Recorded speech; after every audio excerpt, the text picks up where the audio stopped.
Hello, everyone. I'm so excited to have today our dear Cheryl. She's one of our Kids Yoga Stories ambassadors and such a dream to be learning about her journey teaching preschool yoga. And the reason I set up this interview with Cheryl today is because we hear a lot from our community, Cheryl, about people wanting to teach preschool yoga or already teaching preschool yoga. And there's some challenges, right? There's some challenges about how do you capture their attention? How do you engage a group of preschoolers? And sometimes the groups are 5 to 10, sometimes they're up to 20. They can be smaller and larger groups. But how do you keep your attention? And then you've got the little wanderers, you've got some children might be disruptive or not interested, all different kinds of situations. How do you keep that smile on your face? And how do you ground yourself? So there's two kind of perspectives of how do you look after yourself in the practicing of teaching preschool yoga, but also what do you practically do with the students to keep them engaged? Does that make sense? Absolutely. I wish there was like a book. It's like exactly how to do that. Yeah. They're little people. They have their own brains. My number one advice for me is being prepared and really knowing your flow. You go in, you know what you're going to do, you know what you're going to say, you know how you're going to transition those kids, knowing and feeling confident and being proud of what you are teaching and what your lesson is for that day. It's easier said than done. But if you have a groove, if you have a flow, and if the children if you are consistent with that and the children know what's coming up next, you will have less of a chance for behavior problems. Yeah. And also letting those teachers really help you. I've been doing this for 4 years. Tell us more about your background. Like, how did you get started? What did you do before this? And how did you get into what you're doing now? So I was a preschool teacher for 8 years. So being in that field has definitely helped me transition into a preschool yoga teacher. But I was a preschool teacher for 8 years. And after my 8th year, I just said, you know what? I still want to work with children, but just something different. And if I could be my own boss as well, that would be also fantastic. Right. So I spoke to, I obviously had a conversation with my family, and doing it alone was very daunting and scary. So I spoke to my sister-in-law, who has 3 children, who's very involved with her school, and she thought it was a great idea. So we split the business, and she does all the networking, all the payroll, all legal stuff. And I go into the schools and do the teaching. We don't have our own studio.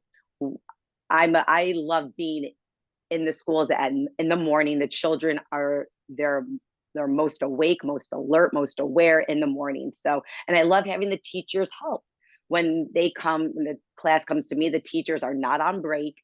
They are there to help manage. And that's what I've also learned. I am there to show off my light, to show off my love for yoga. And the more that I'm just comfortable and the more that I know what I'm doing, like I said, the less problems there are. But also I let those teachers handle it. I used to handle it and it would zap a lot of energy. But now, as I'm more at ease and more comfortable with what I'm doing, the children are just they're in the zone with me. Right. So like there are some of the wonders, and you know what? It's okay, because even though some of those children are wondering, most of them are still on their mats. Right. So let those expectations of what you think should be, let that out the door. Right. There are none. Your expectation is for you to do your best and to be present in the moment. I love it. Oh my gosh, you said so much there. So you're talking about being prepared. So making sure you have your lessons and being in the flow, understanding what's going to happen in which order. And you probably follow the same flow each time, right? Your beginning, middle, and end, right? You're talking about having a partner in a preschool yoga business so that you've got someone to help you with all the back end things. So you can focus on doing what you would like, what you do best, which is amazing. You talked about having your own space in a preschool, right? And we've talked about this before, that's so crucial for you to have your own space where the classes are coming to you so that you're not having to go into all the different classes, right? That you're there, you're present, it's your space that you can create and they come to you. Huge. And then another one you said was having the teachers help. So this isn't, in your situation, this isn't a drop-off situation, right? In the preschool, the teachers are there, they're helping with the behavior management so that you just get to do what you get to do. And then the other thing you said was about being present, right? It's really about who you be, who you show up with, right? So it's not just being prepared, but you're talking a lot about you as the person and how you show up for the children. And the children are deep and they could sense everything. And you know what? If you are not feeling peaceful and calm or truly happy at the moment, you could be appropriately vulnerable. You could say, you know what? Like, yeah, my prana, my dog is in the hospital right now. And you know what?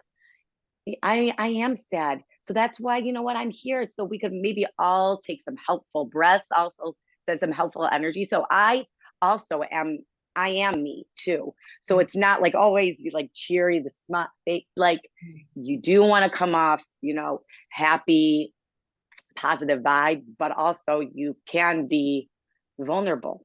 And, you could, like it's a huge teaching moment, like being sad is okay. But then your job is to teach those children, what do you do with those sad emotions and whatever you give them on their mat. My goal is for them to take that off their mat and spread that off into the world. Right. And you've talked about, speaking of the social emotional emotion, you have a little character you use every month, right? And that you focus on a different emotion.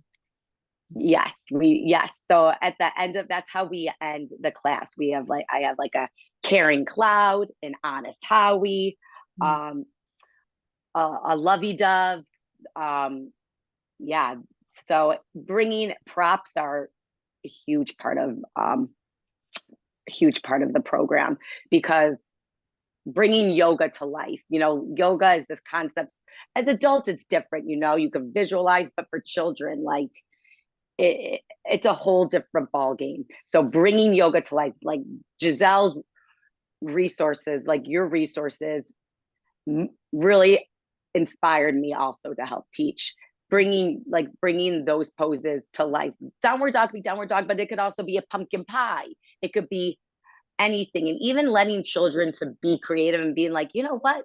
Yeah, this could be something else. It doesn't have to be so, because don't know what's going on in their homes, what they're brought up with. Everything's so rigid. Like, you know what? No, this could be this. And things also don't have to make perfect sense. It could seem a little weird, seem a little funky, but you know what? That's okay. And that kind of feels good. Right. So taking all these emotions and knowing how to place them in your body that's why they pay. That's the teachers in their classrooms can't do that. So that's why I go in. Love it. Amazing. So if you were to think of a story, there must be a story over all the years that you've been teaching preschool yoga. Is there a story you can think of that really has left in your heart? So the other day, it's so simple, but this is how I know I'm in the right, the right path.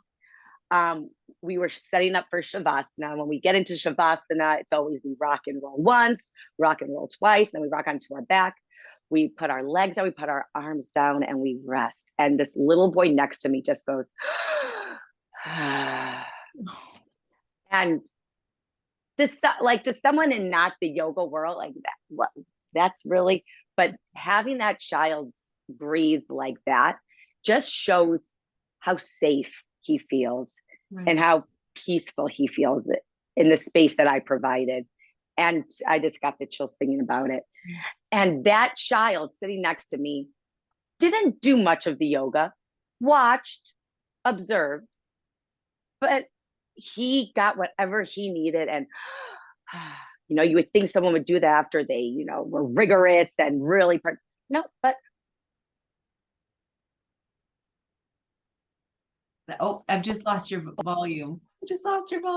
I think that's so incredible, Cheryl, because it really speaks to the simplicity of your work. Like, it doesn't have to be complicated, right? That for you, the miracle moment was a child taking a deep breath. And And we're for talking a child, so much about breathing and so much about the breath.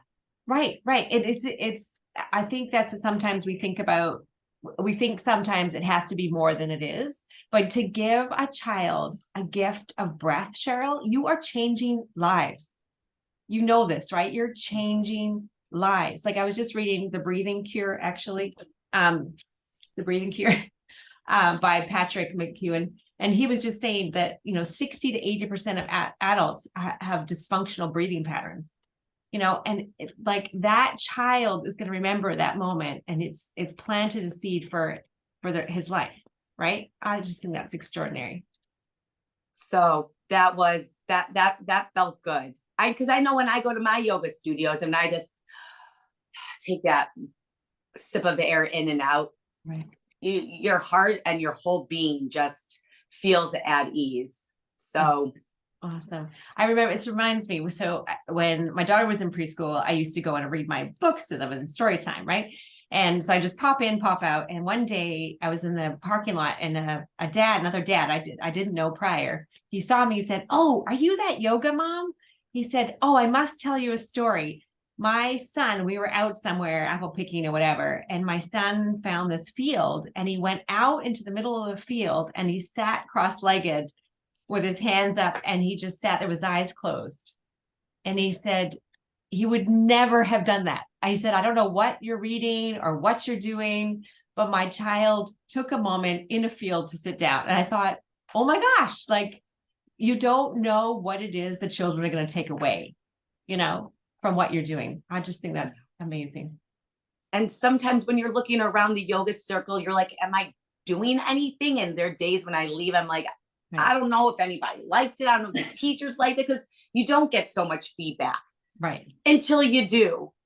And then, like, okay, then, Right. Exactly. So if we were to say to those who are teaching currently or want to teach preschool yoga, what would you say, like, are your three biggest tips that you want to share with everyone? My first one would be know your role. So once you step into that preschool, you are presenting yourself in a way where children could gain something positive, where they could gain a sense of peace, a sense of pride, any positive sense of being, because you are being paid to deliver something that the other teachers cannot. Yeah. Walking in with, maybe, like, I do know Giselle, her hair's parted. It's like, you come off though very professional. Like, when I think of you, Giselle, yes, your hair is combed behind your ears. Like, you have your thing that you come in, and the children know you as. And like I said, if you are having a sad day, you are able to share that in a positive type, an appropriate type of way. So really knowing your role and knowing how to deliver that. Even, are you going to go into the class 5 minutes before a little disheveled, or are you going to give yourself 30 minutes setting up the space? So just walking into the preschool, like this is why I'm here. Yeah. A smile goes such a long way. And you wouldn't know until you do get the feedback, because you're being there, your energy, your positive outlook is so huge. Amazing. Awesome. So that would be my, know your role. What's your second know tip? your role.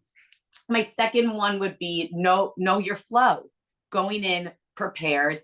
If it's a 20-minute class, or 25-minute class, you know how to fill it up. Yeah. You know your outline, you know your lesson plan. And knowing that means no cards don't need to be everywhere. Like, you are prepared. You are professional. That's just personally the whole no cards thing with the teacher. If you need them, you need them. But those no cards are not going to be there for long. They'll be at the other side of the room. Right. So, know your flow. Yeah. And then my last one would be is to really utilize the teachers. So then your energy does not have to be zapped. You want to keep your patient's tank full. Yeah. And in order to keep it full, have those teachers, have them help. But if there needs to be like an email sent to the administrator being like, look, Cheryl's here to really just teach her gift and love for yoga, if the teachers could help manage. But like I said, if you are in your flow, there's less of a chance. Yeah. Love it. Awesome. So in elementary school, I think that it's more of a situation where the children be dropped off or in elementary school, that elementary is very different. Yes. They could be dropped off. Yeah. That's a great expectation to set that, like to hear that from you, for people to set that up from the beginning, because it might be harder to, once you're in, and if you haven't asked for help and then to all of a sudden ask for help. So I think it'd be better to have to start from that point of view. Absolutely. And also the teachers kind of get it. If you are talking and if a child's kind of talking to you and it sounds kind of rude, but like if you are a sense of ignoring them, yes, the teacher will get like, okay, she's in her zone. A lot of teachers kind of do just get it. One of my issues is maybe like thinking, they should be thinking what I'm thinking. So expressing yes, but also some teachers just, they get it, Right. But communication is definitely important. Yeah. So yes, setting that up with the admin and everything. Awesome. And what would you say is your favorite? If preschool yoga teachers had to buy one thing, what's your favorite resource or your favorite prop? Or I love your 108 yoga poses. That's my favorite. If I don't do an adventure that you've already created, I just did Sukkot the other week. I used from the 108, the 108, because you could use those all the time, and they're so clean and clear, and the children just automatically, are engaged and motivated, and it brings yoga to life. To see me do it's one thing, but then to see a child do it in this cool picture, with the name on the bottom, and even though we're not doing locust pose, we're doing pumpkin pie pose. It's all cool. Yeah, I love it. Are there some themes that have been favorites with your preschoolers? Some themes. Yeah. There's so many. We just did the pumpkin patch today. Amazing. So we saw a little mouse in a pumpkin, a little cat, and I have all these props that go along with it.